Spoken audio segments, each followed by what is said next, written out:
halimbawa pod mga langga pagpuyo mo. Sige lang.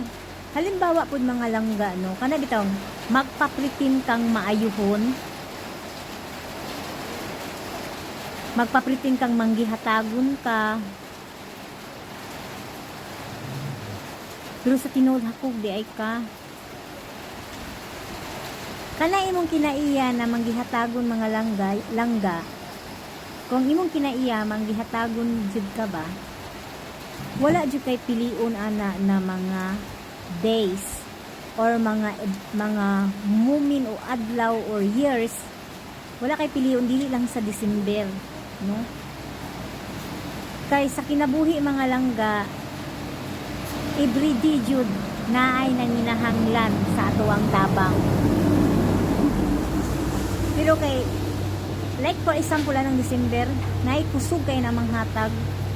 Pero ang imong purpose ra di ay para lang kang ingnon na nag-sure ka sa imong blessing. Pero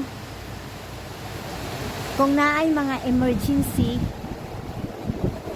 or panghitabo sa usa ka tawo muhatag lang ka og gaaginod na. Pero adtong pwede pa ipa-check up, no? Katong mulakaw pa pag mutindog pag hinay-hinay, mukaon pa munganga pa og hinay-hinaya nimo og hungit. Wala kaming tabang. Anha pa kaming tabang ng kamatkinon na. Kuan na lang. Na late na ka sa imong panghapag hinabangon. Late.